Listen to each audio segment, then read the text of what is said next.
Yesus, namamu indah.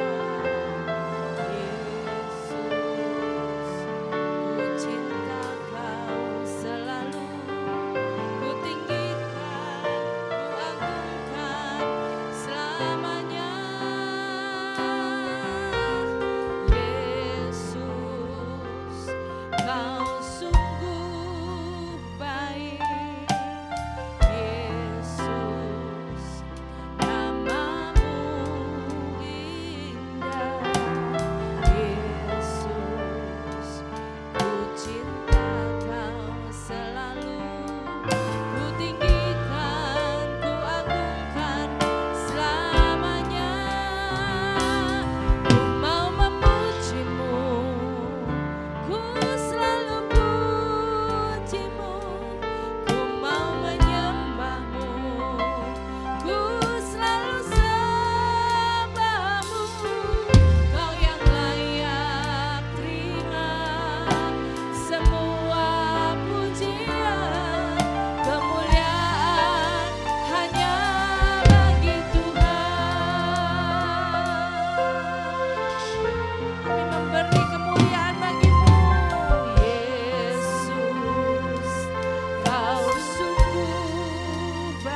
percaya kuasa-Mu Tuhan.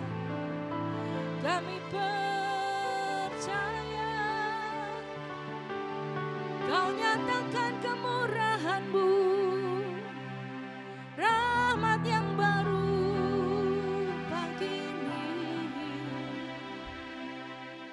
buat setiap kami, buat setiap jiwa yang haus akan Engkau Tuhan. Kami bersyukur sebab kasih setia-Mu Tuhan lebih dari hidup, lebih dari setiap nafas kami. Shikara barala barala barala barala barala. Onarala pasienda yura barapa kita barapa syukur. Mari masing-masing saat ini naikkan permohonan doamu di hadapan Tuhan. Saya tidak tahu apa yang menjadi masalah persoalan saudara semuanya satu persatu, saya tidak tahu. Tetapi saya tahu bahwa Tuhan kita hidup dan Dia ada di sini. Dia hadir di tengah kita. Dia ada saat kita mau datang dan memanggil namanya. Saat kita mau bertobat dan mau berbalik daripada segala dosa kita, dan kita boleh percaya hanya kepada Dia, Yesus Tuhan yang hidup. Satu perkara saya mau katakan bahwa mengucap syukur dalam segala keadaan, apapun yang telah kita lalui, apa yang telah kita alami, yang terbaik adalah mengucap syukur di hadapan Tuhan. Sebab mengucap syukur, maka kita percaya bahwa Tuhan kita ada beserta kita. Tuhan ada menggenapi janjinya. Tuhan ada dan tidak pernah meninggalkan kita. Ya Tuhan Allah yang hidup, bahwa Dia Tuhan yang sanggup menolong setiap kita. Haleluya.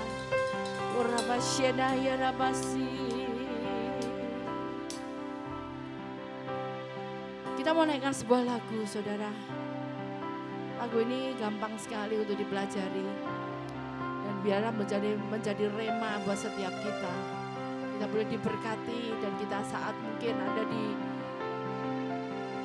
luar ibadah, kita tetap teringat akan lagu ini. Kita terus mau perkatakan, kita mau terus pujikan, sehingga kita selalu dikuatkan. Kita selalu boleh ditopang. Mari kita mau naikkan pujian ini. Tuhan, Kaulah harapan di dalam hidupku. Ku percaya padamu, rancanganmu sempurna. Sekali lagi angkat. Tuhan, Kaulah harapan. Tuhan, Kaulah harapan di dalam hidupku. Ku percaya padamu, rancanganmu sempurna. Dalam pengharapan ada kemenangan, ada keselamatan. Katakan dalam pengharapan. Dalam pengharapan ada kemenangan, ada keselamatan. Kau Allah yang setia, kuasa-Mu turut bekerja dalam segala sesuatu untuk mendatangkan kebaikan bagiku. Rancangan-Mu sempurna. Mari katakan, Tuhan, Tuhan, Kaulah harapan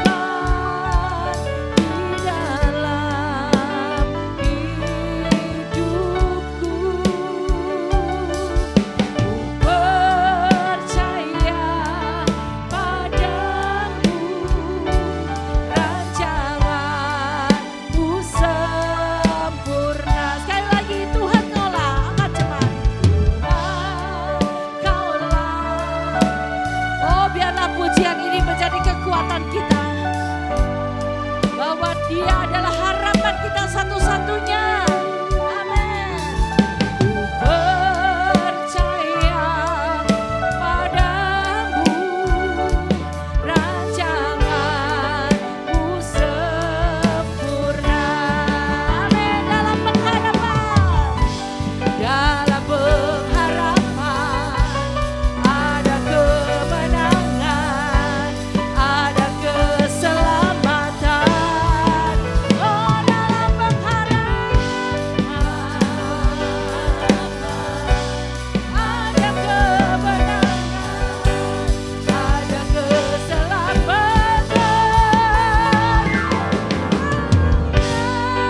Setia kuasa-Mu turut bekerja dalam segala sesuatu untuk mendatangkan kebaikan bagiku. Rancangan-Mu sempurna. Kau Allah yang setia, kuasa-Mu turut bekerja dalam segala sesuatu untuk mendatangkan kebaikan bagiku. Rancangan-Mu sempurna.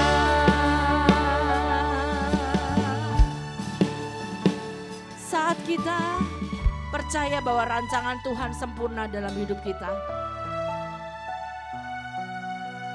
maka kita akan dapat berkata bahwa dalam pengharapan ada kemenangan dan ada keselamatan. Amin. Kita percaya kuasanya nyata, kuasanya ajaib. Dia bekerja di dalam segala perkara untuk mendatangkan kebaikan buat setiap kita yang percaya. Amin, saudara. Bahwa Dia hidup, Dia ada beserta kita, Allah Immanuel yang tidak pernah meninggalkan kita. Kau yang percaya, mari kita bangkit berdiri sama-sama. Kita mau katakan dalam pengharapan ada kemenangan dan keselamatan. Dalam pengharapan, katakan ada kemenangan, ada keselamatan. Oh, dalam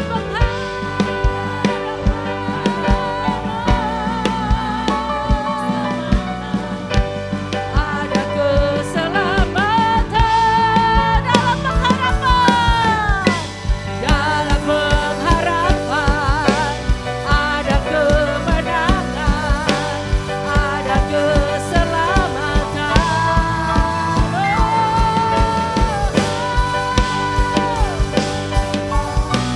Ada kemenangan, ada keselamatan. Kau Allah yang setia, kuasa-Mu turut bekerja dalam segala sesuatu. Katakan untuk mendatangkan kebaikan bagiku. Rancangan-Mu sempurna. Sekali lagi, say, Kau Allah yang setia, kuasa-Mu turut bekerja dalam segala sesuatu untuk mendatangkan kebaikan bagiku. Rancangan-Mu sempurna. Rancangan-Mu sempurna.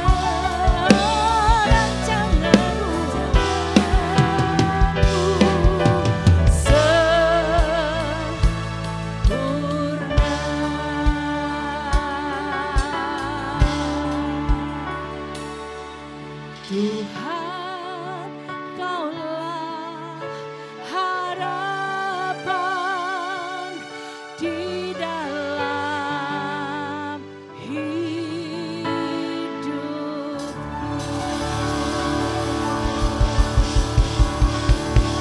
Amin. Haleluya. Kami bersyukur Tuhan, terima kasih. Engkaulah satu-satunya harapan kami. Engkau satu-satunya sukacita kami. Engkaulah kekuatan kami. Engkau Tuhan yang memberkati kami. Engkau Tuhan yang menyembuhkan kami. Terima kasih Bapa, terima kasih. Di dalam nama Tuhan Yesus Kristus, biar semua umat yang memuji-puji Tuhan, boleh bertepuk tangan bagi Tuhan Allah kita. Mari beri sorak-sorai bagi Yesus Tuhan. Haleluya, haleluya. Haleluya, haleluya. Amin, amin, amin. Tuhan Yesus kita dahsyat, amin. Sekali lagi saya katakan shalom, shalom. Mari beri salam satu dengan yang lain, shalom, God bless you. Puji Tuhan, haleluya.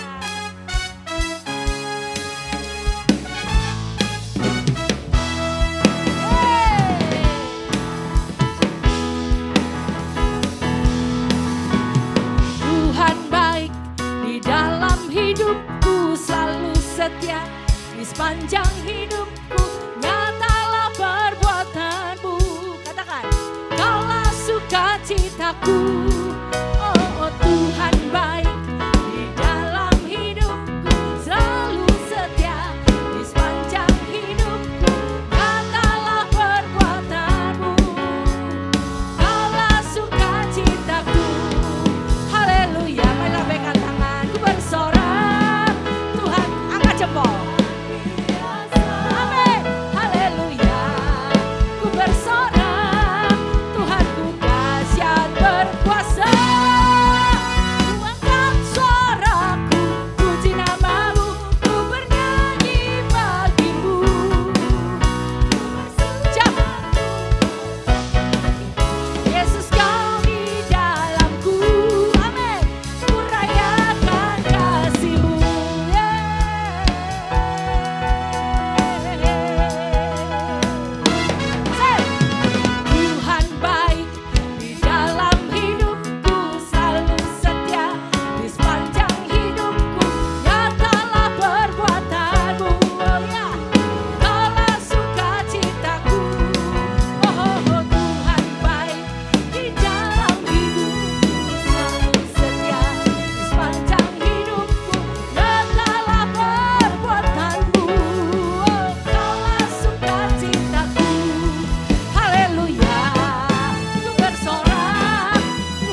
Mau sorakan haleluya satu kali yang paling keras bagi Yesus. Amin.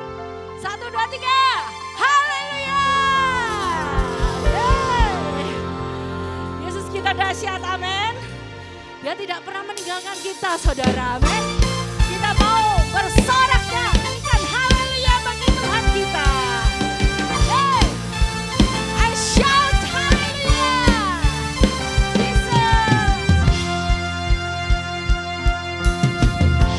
Yesus, kau kekuatan di hidupku, takkan gentar langkahku. Kau angkat tanganku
Giatlah dan jangan lalai, pekerjaan besar menunggu, ladang siap dituai. Tanggalkan segala beban dan dosa yang merintangi, berlari pada tujuan panggilan surgawi. Semua, biarlah rohmu menyala-nyala dan layanilah Tuhan. Biarlah rohmu menyala-nyala dan layanilah Tuhan.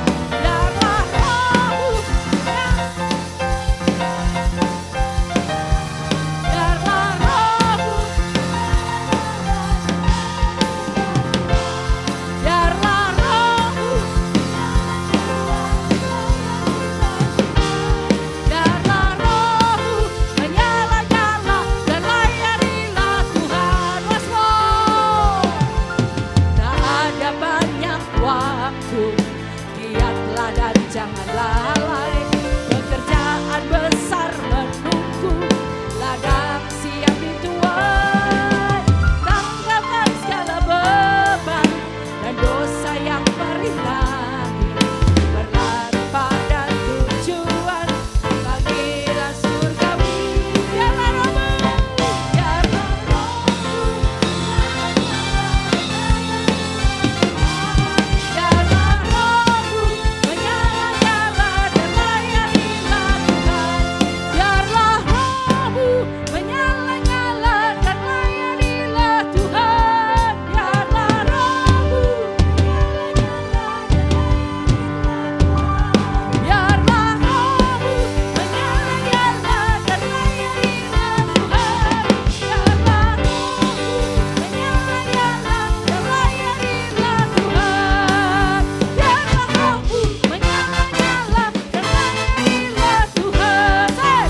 Biarlah rohmu menyala-nyala dan layanilah once more. Biarlah rohmu menyala-nyala dan layanilah Tuhan.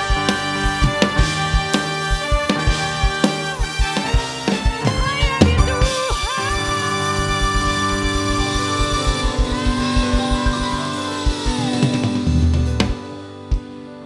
Saudara duduk kembali, Bapak Ibu Saudara terkasih, puji Tuhan. Mengapa saya angkat lagu pujian pagi hari ini tentang api yang menyala di dalam roh kita dan membawa kita terus mau maju untuk tidak hanya sekedar diam, tetapi kita mau tetap melakukan pekerjaan Tuhan dengan tidak lalai. Amin. Supaya hidup kita diselamatkan, sebab saat Tuhan datang di awan-awan dan orang yang percaya saleh-salehnya diangkat naik terbang, itu adalah suatu peristiwa besar penuh kemuliaan yang namanya rapture. Syarat untuk rapture salah satunya adalah melayani. Jadi saudara, mari kita mau melayani Tuhan, bekerja di ladang Tuhan. Jangan hanya giat di dunia ini, tapi mari kita mau giat lebih lagi di ladang Tuhan. Amin. Sebab Tuhan sudah menyediakan semuanya dan segalanya, kalau berakhir semuanya di dunia ini akan kita tinggalkan. Kita hanya fokus dengan Tuhan saja. Kita hanya akan melayani Tuhan selama-lamanya.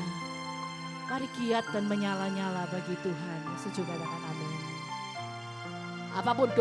Apapun masalah kita, apapun masalah persoalan kita yang menghadang kita, percaya bahwa Tuhan kita selalu punya cara untuk menolong kita. Mujizatnya masih ada sampai hari ini, amin. Haleluya.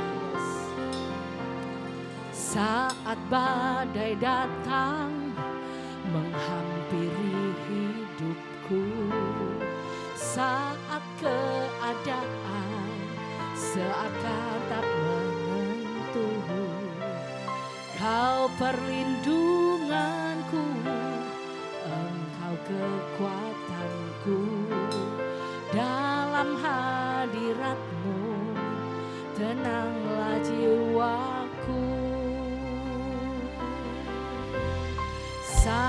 badai datang menghampiri hidupku, saat keadaan seakan tak menentu, Kau perlindunganku, Engkau kekuatanku, dalam hadirat-Mu tenanglah jiwaku.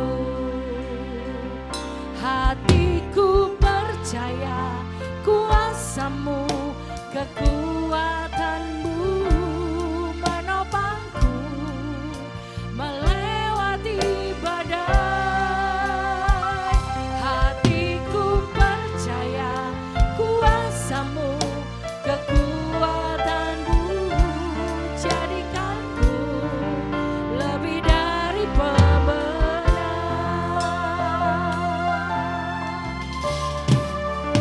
Sama-sama nyanyikan.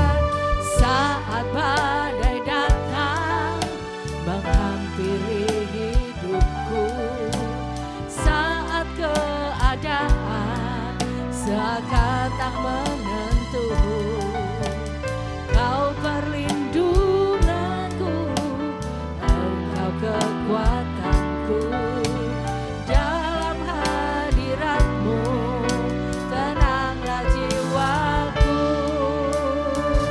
Hatiku percaya kuasa-Mu, kekuatan-Mu menopangku melewati badai. Hatiku percaya kuasa-Mu, kekuatan-Mu jadikanku lebih dari pemenang. Hatiku percaya kuasa-Mu, kekuatan-Mu menopangku melewati badai. Hatiku percaya kuasa-Mu, kekuatan-Mu jadikanku lebih dari pemenang.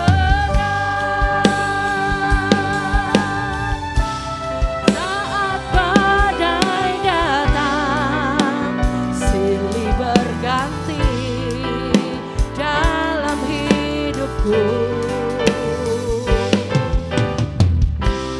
Hatiku kan tetap tenang, Yesus kekuatan hidupku.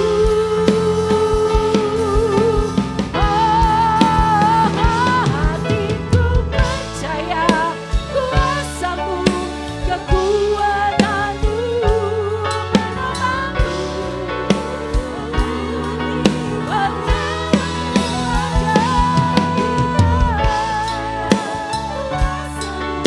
kekuatan-Mu jadikanku lebih dari pemenang. Mari sekali lagi bangkit berdiri, katakan hatiku percaya kuasa-Mu, kekuatan-Mu menopangku melewati badai. Hatiku percaya kuasa-Mu, kekuatan-Mu jadikanku lebih dari pemenang. Angkat suaramu, katakan hatiku percaya, hatiku percaya kuasa-Mu, kekuatan-Mu menopangku melewati badai.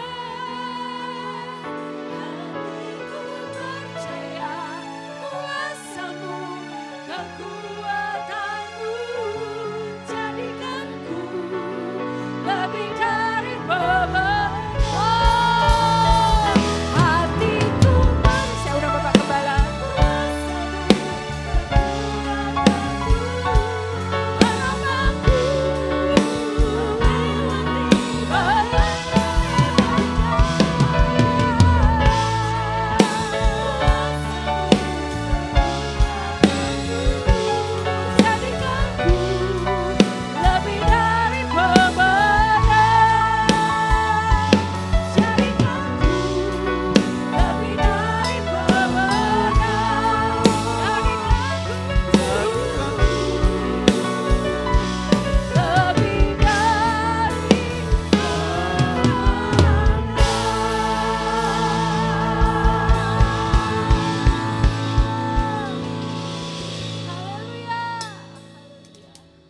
Sidang jemaat dipersilakan duduk kembali tetap dalam hadirat Tuhan.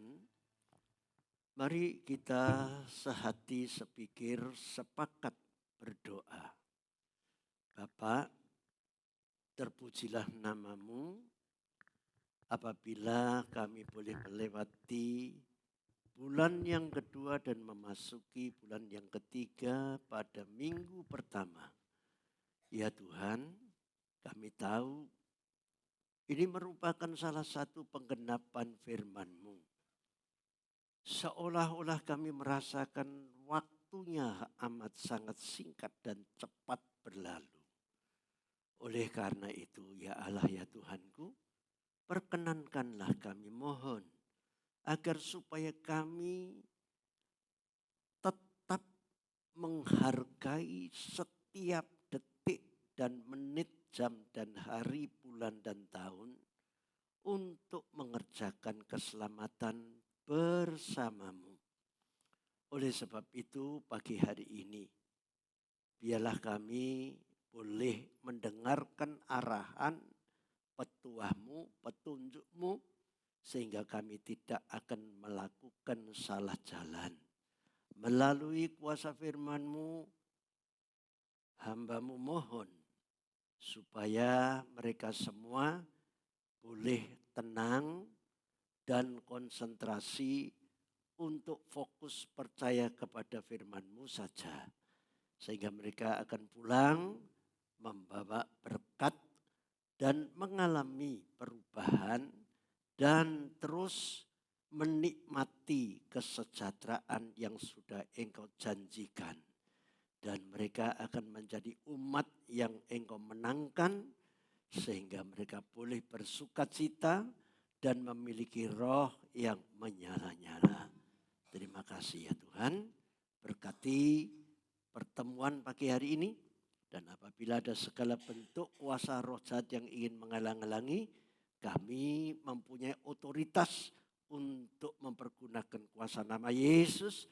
Dan engkau segala kuasa gelap yang ingin menghalang-halangi, kami perintahkan pergi dalam nama Tuhan Yesus.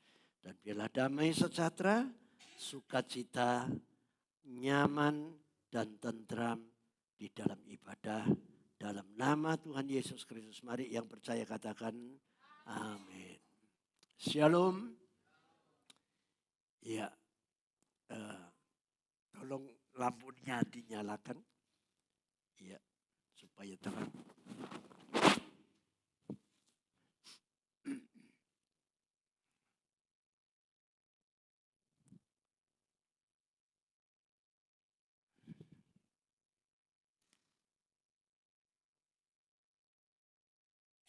Saya ucapkan salam damai sejahtera dan sukacita untuk kita semua. Ya. Nah, setiap manusia termasuk orang-orang percaya itu tidak bisa menghindari masa sukar. Dan ditambah lagi diperhadapkan dengan manusia yang cenderung egois. Nah, ini semuanya sebelum terjadi, maka Allah itu telah memberikan firman nubuatan yang kita ketahui di dalam perjanjian baru 2 Timotius pasal 3 ayat 1 sampai ayat 4. Ya. Mudah-mudahan saudara akan terus tidak bosan untuk menanggapi peringatan-peringatan ini.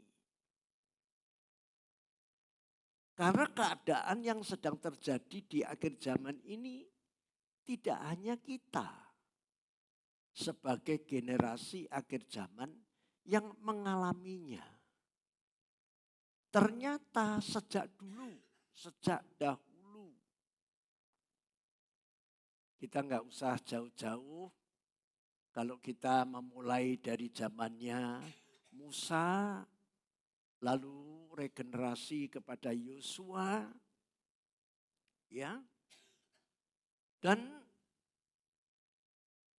Belajar dari pengalaman orang Israel dari generasi ke generasi ketika mereka tetap berpegang teguh pada janji Tuhan. Maka mereka bisa melewati, bisa menikmati walaupun dalam masa sukar. Nah, oleh karena itu saya ingin mengajak kita semua untuk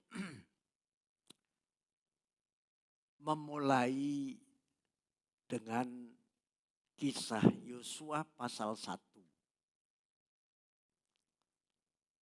Coba kita buka Yosua pasal 1 ayat 5 sampai 9. Sebagaimana Yosua ini pemegang tongkat estafet dari Musa dan menyatakan melalui firman nubuatan. Yosua 1 ayat 5 sampai 9. Mari kita baca bersama-sama. 2, 3. Seorang pun tidak akan dapat bertahan menghadapi engkau seumur hidupmu. Seperti aku menyertai Musa, demikianlah aku akan menyertai Yosua pada waktu itu. Aku Tuhan tidak akan membiarkan engkau dan tidak akan meninggalkan engkau. Nah, ini mula pertama ketika Yosua ditetapkan menjadi pemegang tongkat estafet, meneruskan kepemimpinannya untuk memimpin bangsa Israel secara khusus. Dan Tuhan jelas berfirman kepadanya bahwasanya seorang pun tidak akan dapat bertahan menghadapi engkau seumur hidupmu. Bayangkan. Ini merupakan sebuah kuasa yang dahsyat yang Tuhan berikan kepada Yosua yang memimpin orang Israel. Nah, sehingga firman Tuhan menjanjikan kepada Yosua bahwa Allah tidak akan meninggalkan Yosua. Setelah Yosua menerima janji firman ini, maka Yosua perlu menyampaikan kepada seluruh umat Israel bahwasannya ketika kita hidup di dalam menghadapi berbagai macam masalah, maka Yosua menyatakan dalam ayat yang ke-6. Coba tolong ditulis yang 6, ditayangkan.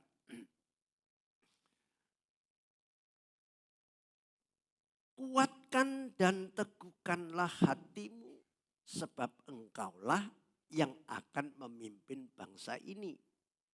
Memiliki negeri yang Tuhan janjikan dengan bersumpah kepada nenek moyang mereka untuk diberikan kepada mereka.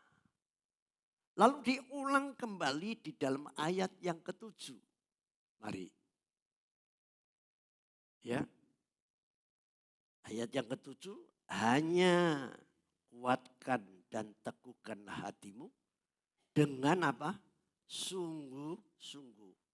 Bertindaklah hati-hati sesuai dengan seluruh hukum yang telah diperintahkan kepadamu oleh hambaku Musa.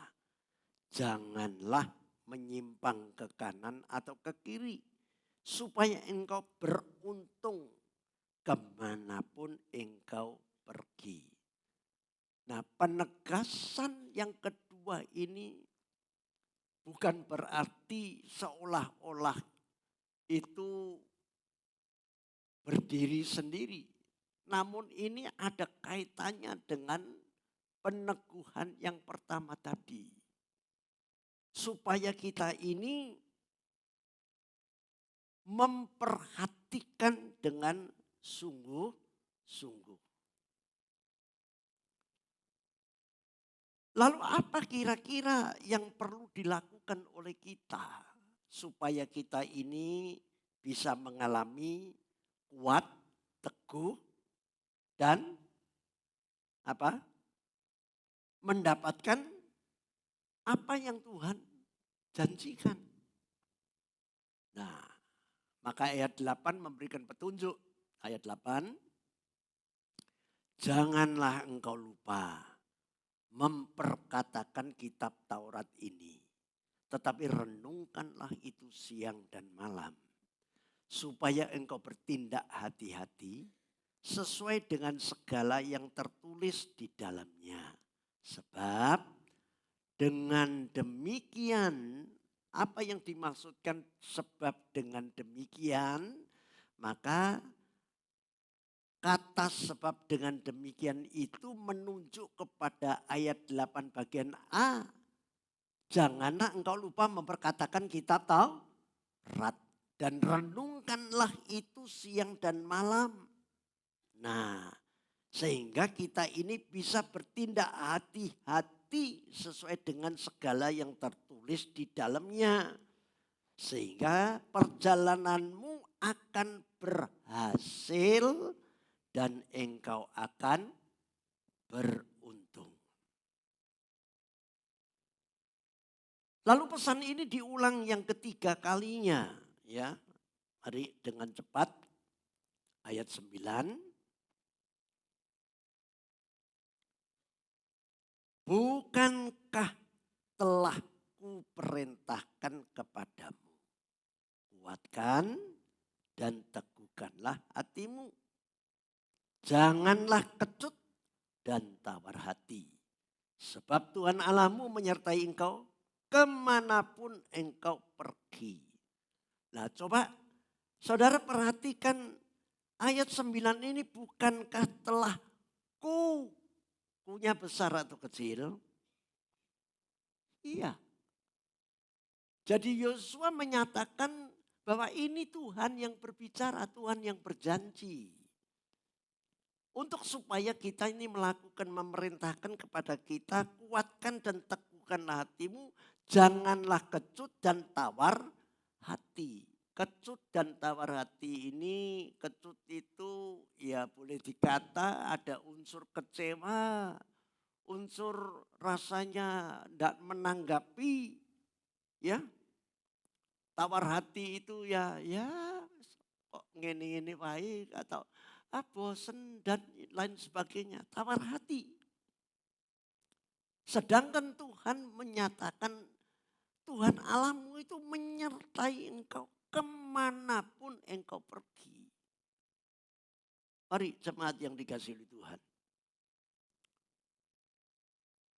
Nah, kalau kita memperhatikannya dan mempercayai apa yang Tuhan nyatakan lewat hambanya Yosua, maka itu perlu jelas setiap kita dibuktine.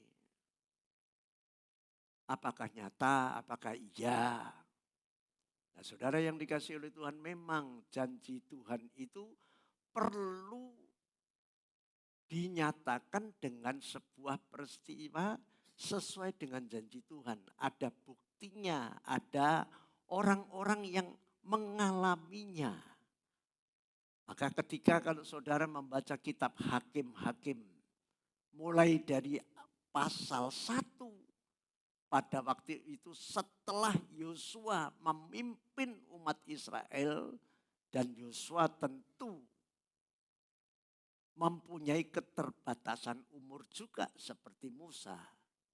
Nah, ketika Yosua meninggal, maka umat Israel pada waktu itu masih memiliki semangat untuk memperjuangkan sesuai dengan apa yang pernah dijanjikan baik melalui Musa, melalui Yosua, dan melihat bagaimana tangan Tuhan itu menolong umat Israel. Maka jelas Anda akan menemui bahwa mereka terpelihara dengan baik.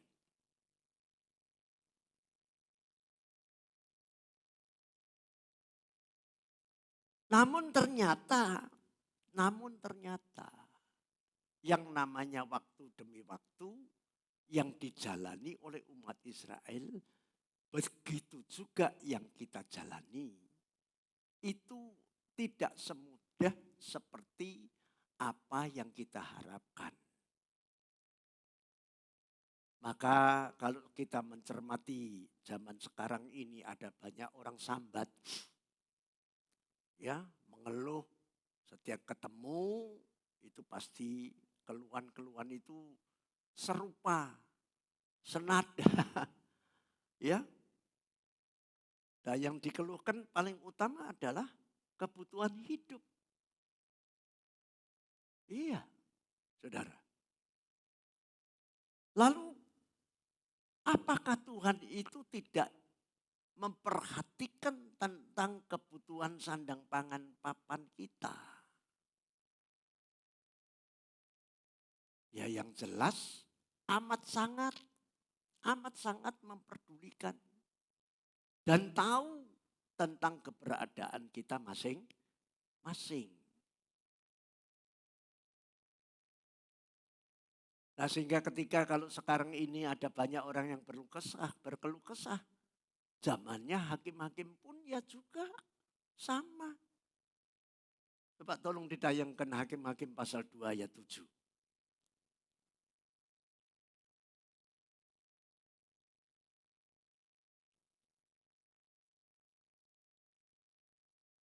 Nah ayat ini menceritakan tentang ketika Gideon diutus untuk memimpin bangsa Israel dari keterpurukan.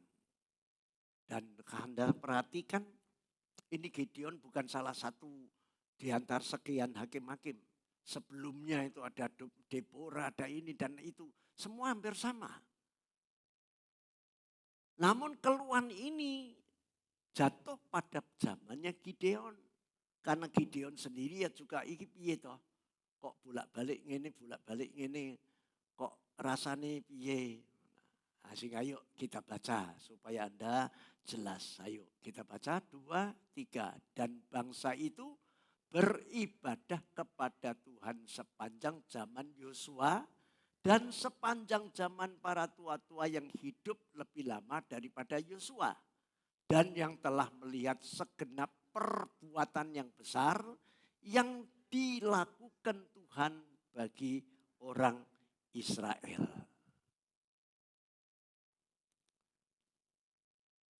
Lalu kalau saudara perhatikan, ketika kitab Hakim-Hakim pasal 2 ini, pasal 6 sampai kepada pasal 6, coba mari kita baca ayat 13. Ketika Gideon mendapatkan amanat dari Tuhan langsung. Ayat yang ke-13 mari kita baca. 2 Hakim-Hakim pasal 6 maksud saya. Hakim-Hakim pasal 6 ayat 13. Mari kita baca. 2, 3. Jawab Gideon kepadanya. Tuanku, jika Tuhan menyertai kami, mengapa semuanya ini menimpa kami? Di manakah segala perbuatan-perbuatannya yang ajaib yang diceritakan oleh nenek moyang kami kepada kami? Ketika mereka berkata, bukankah Tuhan telah menuntun kita keluar dari Mesir? Tetapi sekarang Tuhan membuang kami dan menyerahkan kami ke dalam cengkeraman orang Median. Saya rasa pertanyaan ini juga timbul pertanyaan di antara kita. Kenapa ya kok iso ngene? Dan ini bukan cuman zaman kita, zaman dulu sudah ada. Maka mari sebagai generasi akhir zaman ini kita perlu belajar. Kalau mereka pernah mengalami hal yang serupa seperti kita saat ini. Nah kita lihat bagaimana ini Gideon ini kok bisa memimpin bangsa Israel dengan berhasil.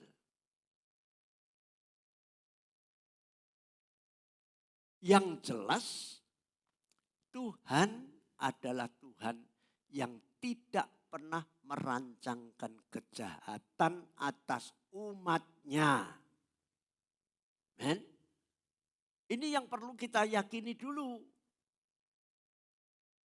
Nah, oleh karena itu melalui peristiwa perjalanan orang Israel khususnya dalam kitab Hakim-Hakim ini, mereka itu seperti yang pernah saya sampaikan, saya kalau memberikan istilah kitab Hakim-Hakim ini tomat, kitab tomat, tobat, kumat terus. Setiap tobat Tuhan tolong. Setiap kumat ya Tuhan biarkan. Nah, konsekuensi daripada apa yang kita perbuat baik, maka pahala yang akan menunggu dan kita terima. Tapi kalau ketika perbuatan jahat kita lakukan, ya otomatis akan ada hukuman setimpal dengan perbuatan kita. Itu tidak bisa lepas. Itu hukum sudah paten. Nah, oleh karena itu ketika Tuhan menyatakan dirinya kepada umat Israel, dia berfirman, "Ada hari ini aku perhadapkan kepadamu berkat dan kutuk, kehidupan dan kematian, dan sebagainya." Ada timbal baliknya.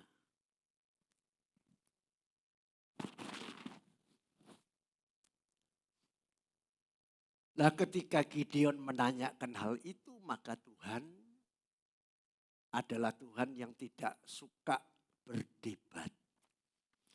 Namun Tuhan selalu menunjukkan bukti dan fakta.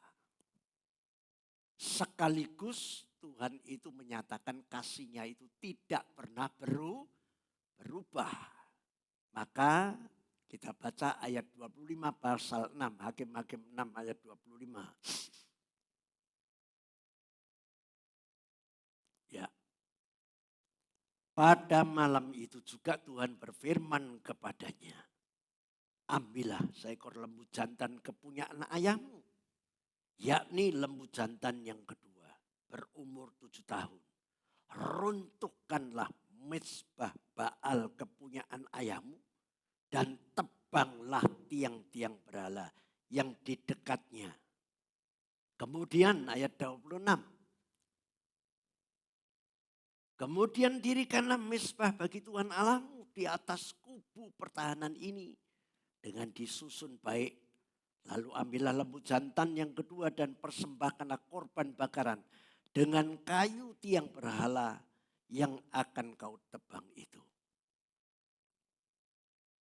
Nah, ini Tuhan menunjukkan bahwa kenapa generasi yang dipimpin oleh Gideon ini mengalami hal yang keterpurukan dikarenakan mereka itu tidak dengan sungguh-sungguh menyembah Tuhan, tapi di dalam dirinya ada ilah lain. Mereka menyembah berhala.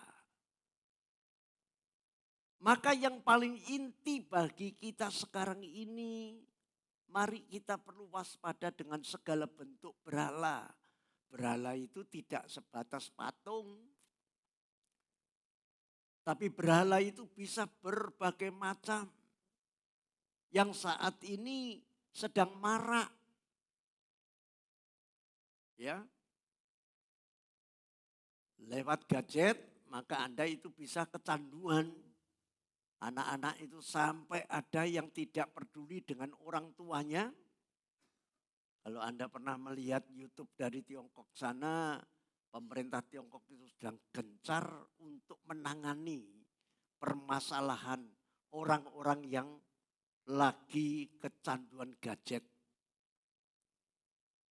Sehingga mereka tidak punya sopan santun lagi, roh pemberontakan itu terjadi, maka pemerintah Tiongkok itu membuat sebuah peraturan. Setiap orang boleh minta tolong kepada pemerintah. Lalu dikirimkanlah para, yaitu tidak tahu militer, tentara atau apa yang menangani hal itu secara khusus. Lalu mereka ditangkap, diseret, lalu dimasukkan ke camp, dididik. Nah, jemaat yang dikasih oleh Tuhan, saya yakin kita generasi yang katanya milenial yang maju ini, apakah perlu harus dengan sebuah pemaksaan? Saya kira orang semua kalau dipaksakan pasti nggak suka. Tapi kadang-kadang cara Tuhan itu memaksa kita itu ya lewat berbagai macam persoalan hidup. Ya. Nah, oleh karena itu untuk menyikapi dan untuk bagaimana kita ini bisa melampaui masa sukar, maka mari kita perlu hidup benar. Maka tema khotbah saya nyatakan hidup benar di masa sukar. Nah, apa yang dimaksud hidup benar? Coba saudara buka Injil Yohanes 15 ayat 7.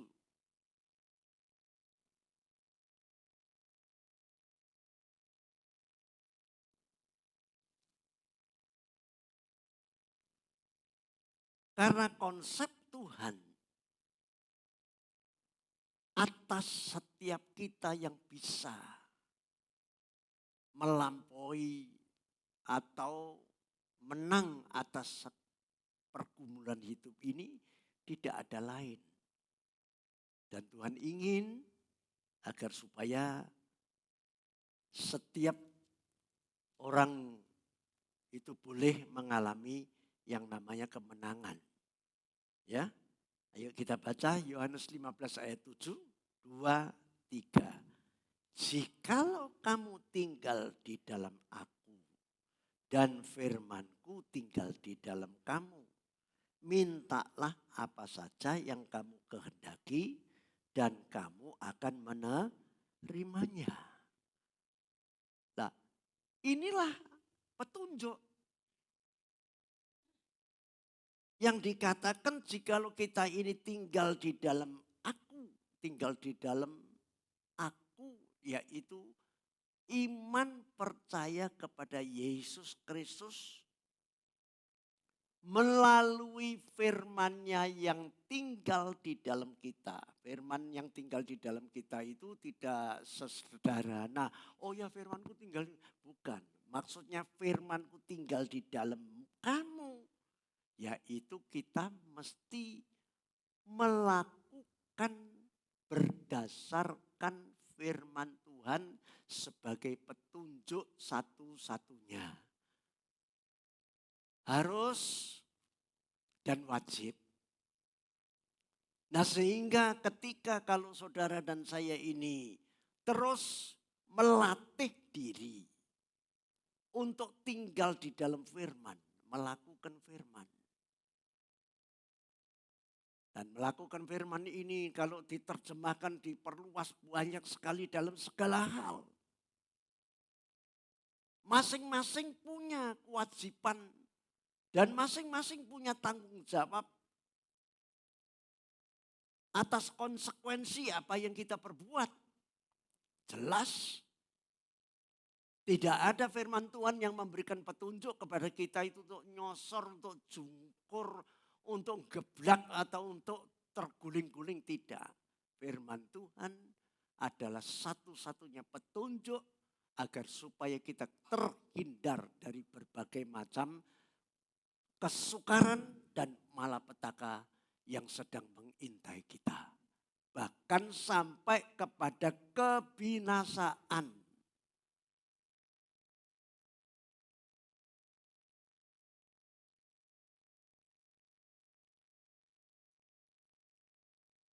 Namun kalau saudara perhatikan lebih lagi. Masa-masa ini perlu konsentrasi, benar. Anda kalau tidak percaya, jangan-jangan nanti akan terkena sebuah penyakit yang namanya agamawi. Kelihatannya giat kemana-mana beribadah ini, tapi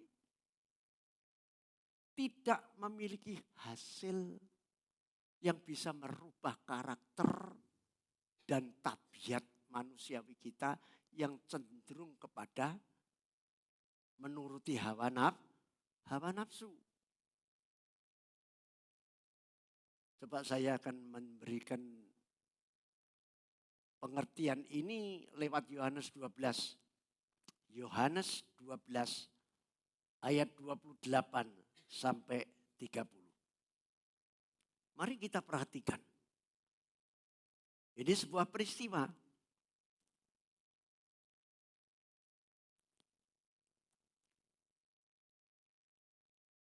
Yang dialami oleh Yesus pada waktu itu bersama para muridnya. Coba ayat 28 kita baca, Bapa, muliakanlah namamu. Maka terdengarlah suara dari surga, aku telah memuliakannya, memuliakan Yesus.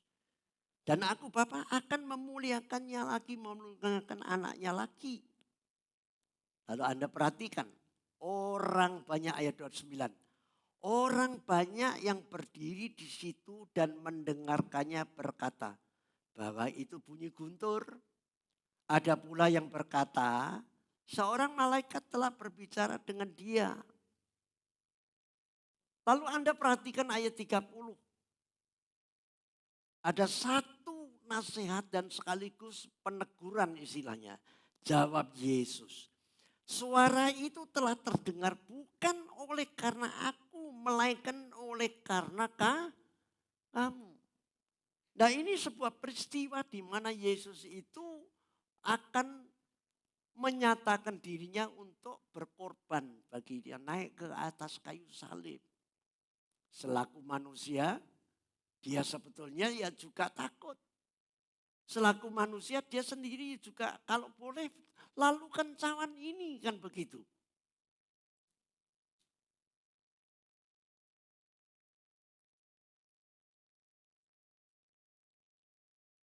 Dan kalau saudara baca ayat 27 di dalam Injil Yohanes ayat 12 ini, pasal 12 ini, coba saudara perhatikan. Yohanes 12 ayat 17, ayat 27. Ya. Nah ini pernyataan Yesus. Sekarang jiwaku terharu. Dan apakah yang akan kukatakan? Bapak selamatkanlah aku dari saat ini. Oh tidak. Nah ini merupakan manusiawinya Yesus ketika akan mempersiapkan diri korban di atas kayu salib. Dan dia menyatakan, selamatkanlah aku dari saat ini. Tidak. Dan Yesus menyatakan, sebab untuk itulah apa? Untuk mengorbankan dirinya di atas kayu salib sebagai tebusan dosa dan pelanggaran manusia. Aku akan datang ke dalam saat ini. Jadi dia tidak menolak. Namun secara manusiawi, Yesus juga ya boleh dikata ya ada unsur kasarnya ya sambat. Iya. Ya. Lalu ini merupakan rencana dan kehendak Allah Bapa atas pengorbanan Yesus di atas kayu salib menebus dosa kita. Maka dia menyatakan dirinya, Bapa menyatakan dirinya, muliakanlah namamu. Lalu terdengarlah suara dari sorga, aku telah memuliakan Yesus. Dan aku akan memuliakan Yesus lagi. Namun pernyataan ini tidak hanya didengar oleh cuman Yesus saja, tapi juga para orang-orang dan mungkin muridnya yang ada di dalamnya. Tapi cara penangkapan suara dari Allah Bapa ini bervariasi. Coba saudara diungkapkan di dalam ayat 29 itu. Ayat 29. Orang banyak berdiri di situ dan mendengarkannya berkata bahwa itu bunyi dari beledek, geluduk.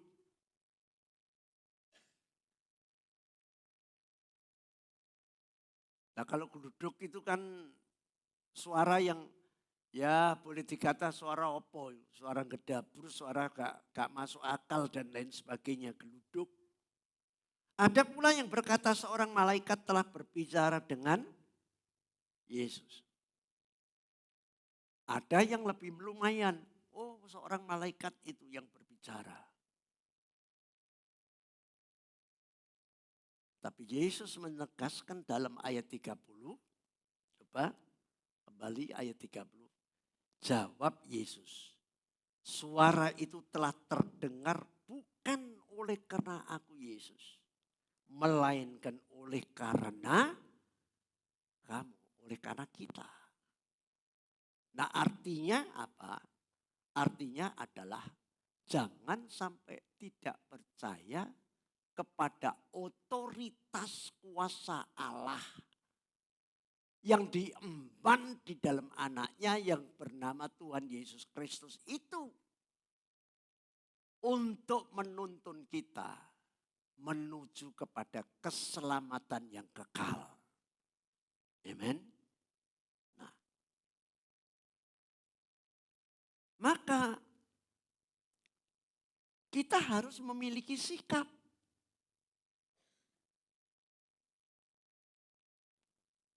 Nah, sikap apa yang harus kita ambil? Karena hari-hari ini ada banyak cuman ya istilah Alkitab, istilah dunia bilang omdo, omong doang. Tapi tidak ada buktinya.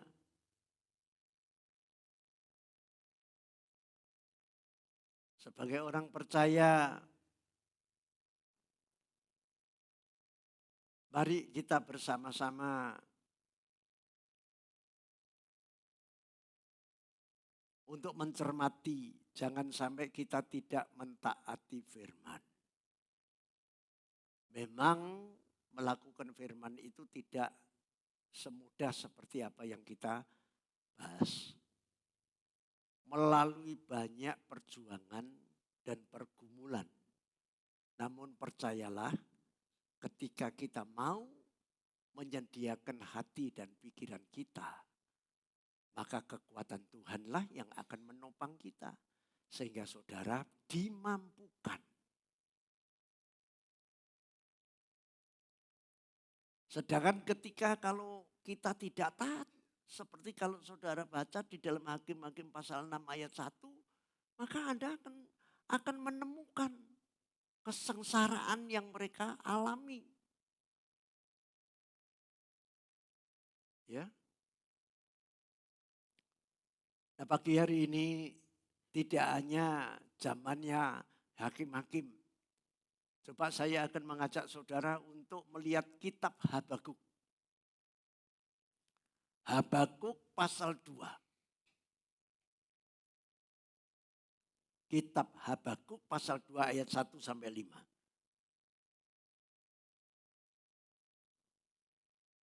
Habakuk ini seorang yang diutus oleh Tuhan untuk memimpin bangsa Israel ketika dibuang di Babilonia. Mengalami tekanan dan mengalami ketidakadilan. Coba saudara perhatikan, Tuhan tetap memperhatikan umatnya. Berdasarkan apa? Umatnya Israel ini berdasarkan ikatan janji yang kekal. Jadi tidak dibiarkan.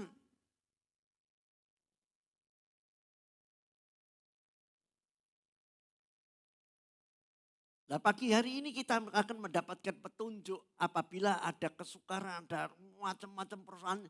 Harus bagaimana? Nah, kitab Habakuk pasal 2 ini akan memberikan arahan kepada saudara dan saya.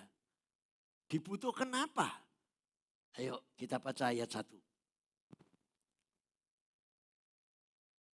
Kita baca 2, 3. Aku mau berdiri di tempat pengintaianku dan berdiri tegak di menara.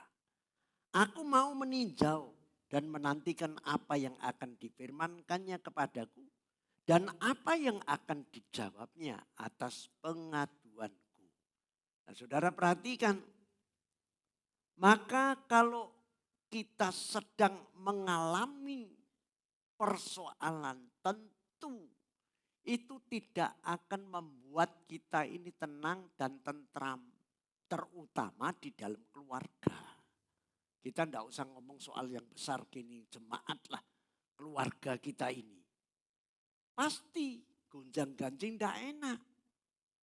Geger terus, salah paham terus, emosi terus berlanjut. Maka dibutuhkan apa? Dibutuhkan seorang pengintai, penjaga. Nah, siapa yang diutus yang paling utama menjadi pengintai, penjaga dari rumah tangga? Ya, laki-laki dan perempuan, orang tuanya, suami istri.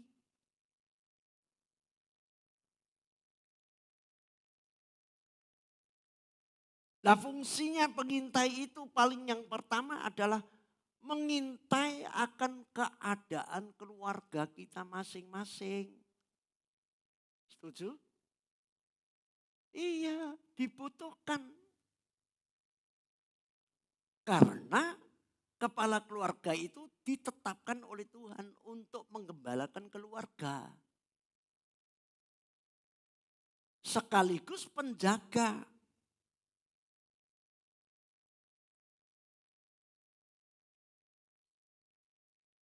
Seperti yang dilakukan oleh Ayub. Ayub kaya raya. Itu tidak bisa dipungkiri. Kalau saudara baca Ayub pasal 1. Wah, paling kaya. Tapi Ayub juga mempunyai anak yang tidak mungkin bisa diawasi 24 jam. Mereka itu sudah punya kegiatannya sendiri, apalagi di akhir zaman ini seperti yang saudara sendiri rasakan. Mereka semua tidak bisa dikendalikan, tidak bisa diomongi dan lain sebagainya. Lalu Ayub sebagai kepala rumah tangga. Coba baca, dibuka Ayub pasal 1 ayat 5. Ayub pasal 1 ayat 5. Mari kita baca. Setiap kali apabila hari-hari pesta telah berlalu, Ayub memanggil mereka dan menguduskan mereka. Keesokan harinya, pagi-pagi bangunlah Ayub. Lalu mempersembahkan korban bakaran sebanyak jumlah mereka sekalian. Sebab pikirnya, mungkin anak-anakku sudah berbuat dosa dan telah mengutuki Allah di dalam hati. Demikianlah dilakukan Ayub senantiasa. Nah, kalau Anda tadi membandingkan dengan Habakuk sebagai nabi Tuhan diutus untuk menjaga bangsa Israel. Maka dia berdiri di menara. Berdiri di menara itu mempunyai arti bahwa berjaga-jaga dan waspada dalam doa. Dan mohon belas kasihan kepada Tuhan. Sekaligus Habakuk itu yang mengadu kepada Tuhan. Pengaduannya apa? Ya saya rasa tidak beda dengan pengaduannya Gideon. Kalau Tuhan itu menyertai, kenapa kok sampai gini. Kenapa kok sampai gini.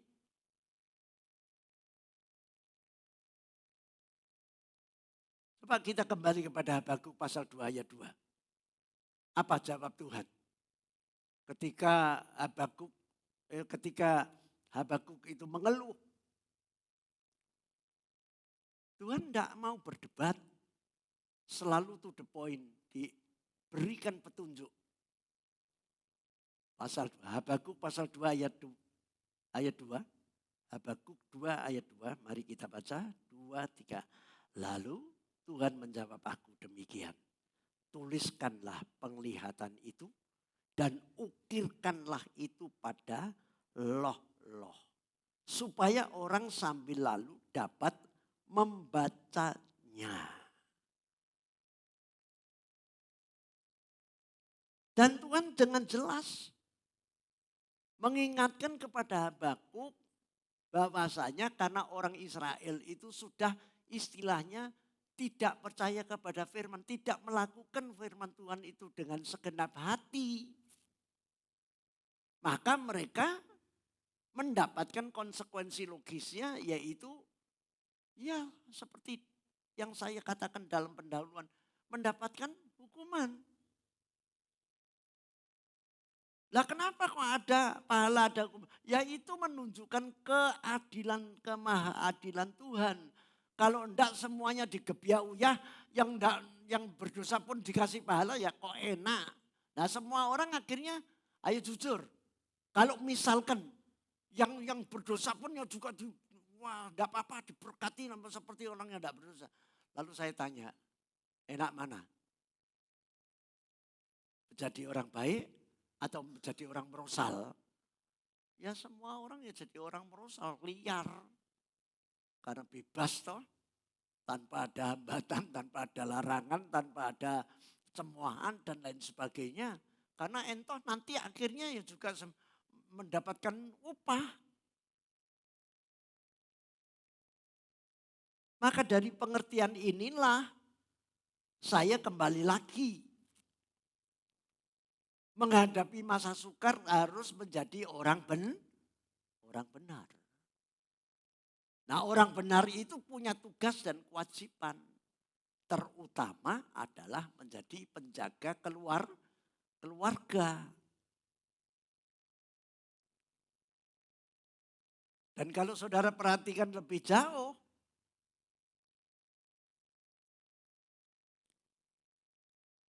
ya, firman itu dikatakan tidak hanya disampaikan biasa, tapi ukirkanlah, diukir itu piye?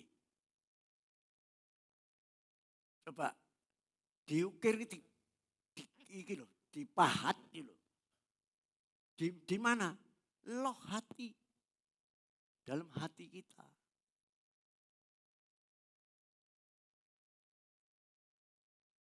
Kalau di dalam loh hati, otomatis mempunyai arti ketika kalau kita ini dengan sungguh-sungguh melakukan firman, maka orang lain itu tidak melihat dari apanya, tapi tingkah laku kita yang sesuai dengan firman.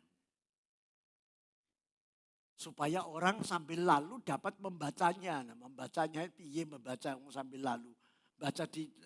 Baca masa di sini terus ada banyak firman perkataan, ya tidak, dari tingkah laku kita yang sudah diperbaharui.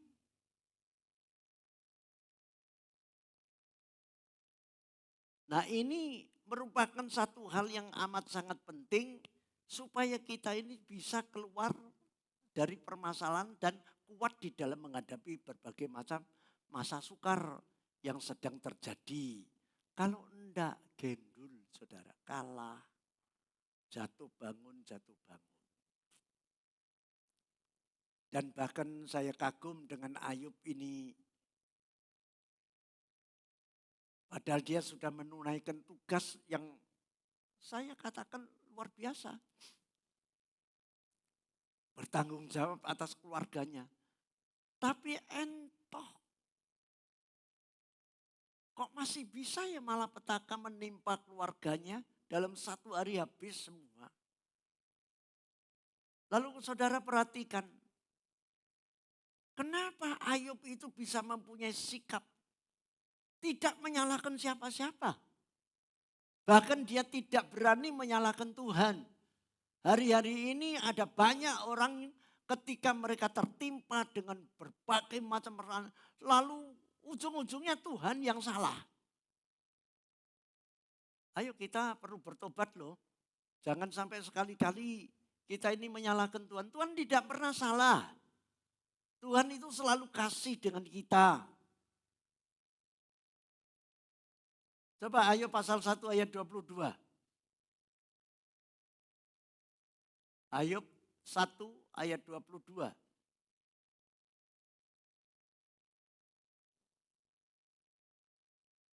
Kita baca 2, 3. Dalam kesemuanya itu Ayub tidak berbuat dosa dan tidak menuduh Allah berbuat yang kurang patut.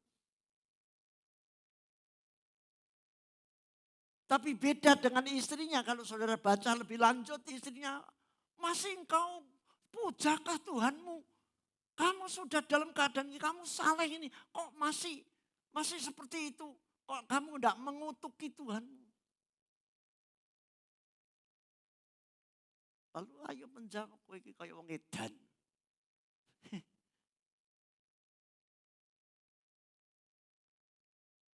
Saya ingin sampaikan, sampai ada orang yang mengutuki Tuhan, menista Tuhan itu wonge ODGJ. Ya. Tuhan itu adalah Tuhan yang penuh kasih dan yang setia, karena dia adalah Alfa dan Omega.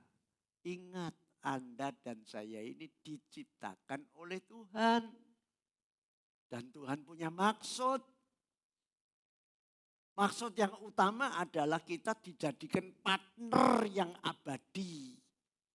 Karena Tuhan tidak bisa memuji dirinya sendiri tanpa sebuah kejadian yang nyata sesuai dengan apa yang difirmankannya. Nah coba kalau Tuhan sendiri, siapa yang muji? Tidak ada. Maka dia menciptakan manusia menjadi partnernya. Berbahagialah saudara dan saya dijadikan partner yang abadi. Kandungan apa? Supaya kita akan melihat kebesaran dan kemahakuasaan Allah itu sampai sejauh mana.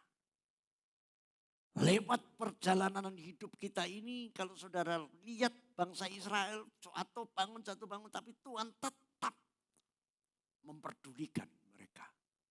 Dengan catatan jatuh, bangun lagi, jatuh, bangun lagi.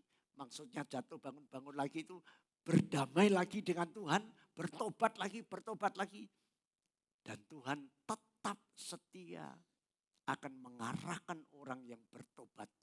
Sampai ada satu pernyataan, dosamu yang merah seperti kirmisi itu akan diputihkan seperti salju. Bayangkan saudara. Jadi hari-hari ini, mari kita ini harus benar-benar menjadi orang benar. Nah orang benar itu sekali lagi saya tekankan, hidup benar adalah orang yang hidup menuruti firman Tuhan. Dan firman Tuhan itu disebut kebenaran. Dan kebenaran itulah yang akan mendatangkan yang namanya damai sejahtera. Yesaya 32. Yesaya 32 ayat 17.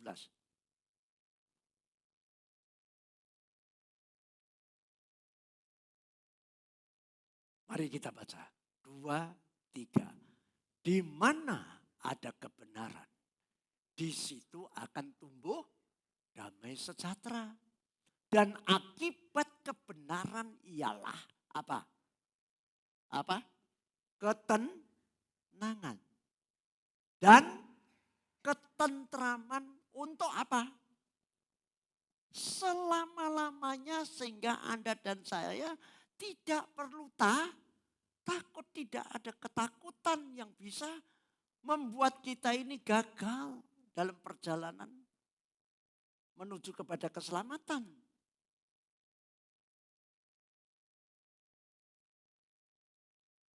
Dan ditegaskan dalam Yohanes 8 ayat 32. Saya undang para pemain musik. Song leader singer. Yohanes 8 ayat 32. Mari kita baca sama-sama. 2, 3. Dan kamu akan mengetahui kebenaran. Dan kebenaran itu akan memerdekakan kamu. Yang percaya katakan amin. Mari hidup benar. Memang tidak mudah. Tapi setiap orang yang punya hasrat dan keinginan, walaupun jelas mengakui bahwa diri kita tidak mampu untuk hidup benar. Tapi ketika kalau kita semua membuka hati, rindu agar supaya kekuatan Tuhan itulah yang akan menopang kita. Sehingga masa sukar dan bagaimanapun lingkungan kita, keberadaan manusia itu yang tidak bisa diandalkan. Itu bisa teratasi karena kita disertai oleh Tuhan.